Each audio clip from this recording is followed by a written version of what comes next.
yang awalnya diubah peraturan kepada rencana tentang yang perkara ditanggung dalam peraturan kesehatan. Itu Dewan Perwakilan Rakyat Daerah atau DPRD Kabupaten ND diduga melakukan penyalahgunaan anggaran senilai sekitar 7 miliar rupiah. Dugaan ini terungkap berdasarkan hasil audit investigasi Inspektorat Kabupaten ND tahun 2025. Temuan ini disampaikan langsung oleh Bupati ND Yosef Benedictus Badeoda. Untuk informasi selengkapnya akan disampaikan wartawan kami yang telah terhubung dari Tribun Forest, Albert Aquinaldo. Rekan Albert, silakan laporan Anda. Baik, Alinda dan juga Tribuners dari Kabupaten ND dapat kami laporkan memang benar bahwa dugaan penyalahgunaan anggaran kembali mencuat di Kabupaten ND, dan kali ini Dewan Perwakilan Rakyat Daerah Kabupaten ND diduga menyalahgunakan anggaran perjalanan dinas sebesar atau kurang lebih nilainya mencapai 7 miliar rupiah. Dugaan tersebut diungkapkan langsung oleh Bupati ND Yosef Benedictus Badeoda yang menyebut pemerintah daerah telah menyurati seluruh anggota DPRD Kabupaten ND agar segera melakukan pengembalian dana yang dianggap bermasalah tersebut. Dan menurut orang nomor 1 di Kabupaten ND itu bahwa penggunaan anggaran tersebut berpotensi mengarah pada tindak pidana, sehingga pemerintah daerah mengambil langkah awal dengan mengirimkan surat pemberitahuan resmi kepada lembaga legislatif di daerah itu. Namun Bupati Yosef Badeoda sendiri tidak merinci secara detail batas akhir pengembalian dana tersebut, dan ia berharap adanya itikat baik dari anggota DPRD Kabupaten ND dalam menyikapi hasil audit inspektorat tersebut.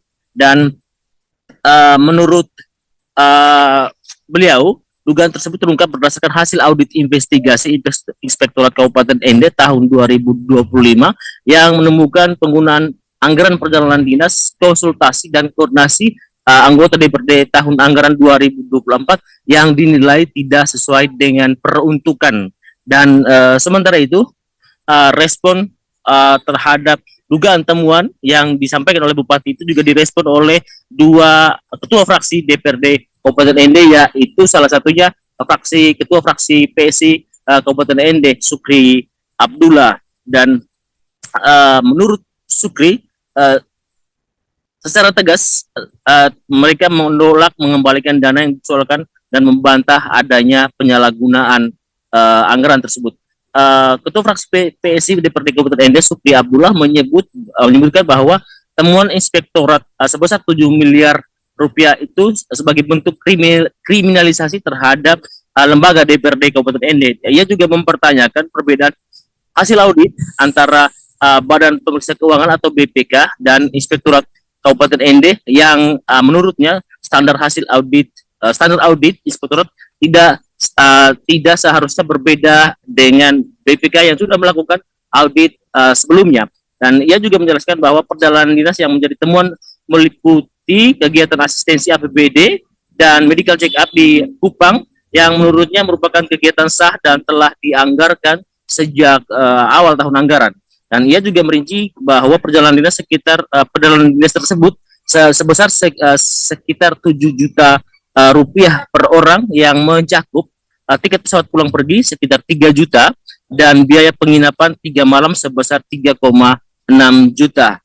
Sukri juga mengacu pada PP nomor 18 tahun 2017 pasal 20 ayat 5 yang menurutnya menjadi dasar hukum kegiatan koordinasi dan konsultasi DPRD. Selain Sukri juga memberikan respon maksud kami Ketua Fraksi Nasdem Armin Bunibasa juga mempertanyakan temuan inspektorat tersebut. Dan ia menegaskan bahwa hasil audit BPK sebelumnya menyatakan pengelolaan keuangan daerah Kabupaten ND tahun 2024 mendapatkan predikat wajar tanpa pengecualian atau WTP. Dan ia juga menyebut bahwa seluruh perjalanan dinas telah dilengkapi dokumen pertanggungjawaban seperti SPPD, boarding pass, bill hotel, serta biaya makan minum. Dan ia bahkan secara terbuka menyatakan menolak mengembalikan dana sebelum pemerintah daerah menjelaskan secara rinci letak penyalahgunaan anggaran yang dimaksud. Dan ia juga menyebut dokumen hasil audit inspektorat diduga palsu. Meski mendapat penolakan dari anggota DPRD, pemerintah tetap bersikukuh pada hasil audit investigasi Inspektorat Kabupaten Ende tahun 2025 dan pemerintah telah memberikan waktu 60 hari kepada DPRD Kabupaten Ende untuk memberikan tanggapan dan menyelesaikan temuan tersebut. Demikian rekan Indah dari Kabupaten Ende, reporter Tim Forest melaporkan. 7M di DPRD ini seperti apa? Apakah didorong ke APH atau seperti apa? Kan kita sudah sampaikan surat ke masing-masing anggota untuk pengembalian. Ya silakan, ya kita ada waktu 60 hari untuk mereka.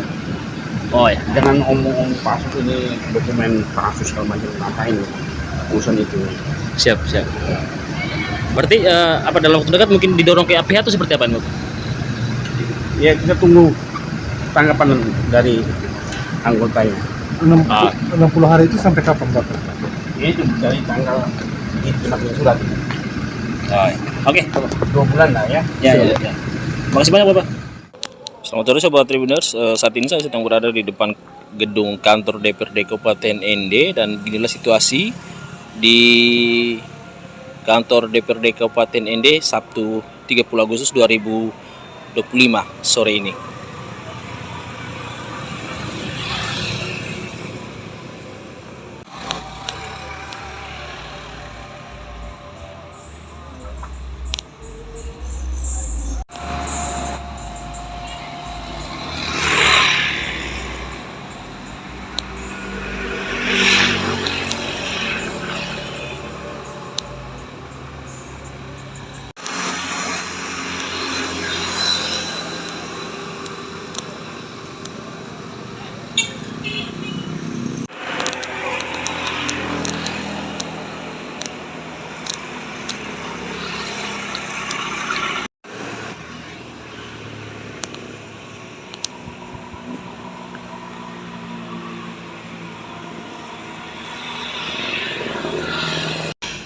Di situ dia menjelaskan bla bla bla itu kalau biasa ketika pergeseran itu menyebabkan perubahan struktur APBD, maka kita lihat sumber APBD di Permendagri nomor 940 tanggal 11 Februari 2022. Pertama. Kemudian dalam perjalanannya turunlah surat edaran Menteri Negeri 983 tanggal 23 Februari. Di poin 5 ada 2 pesan di poin 5. Di poin 5 apabila berupah apabila daerah yang melakukan perubahan APBD diawali berupah dan awalnya diubah peraturan kepada pencabutan APBD. Kemudian disampaikan kepada DPRD, selanjutnya kita berikan perubahan. Download Tribun X sekarang, menghadirkan lokal menjadi Indonesia.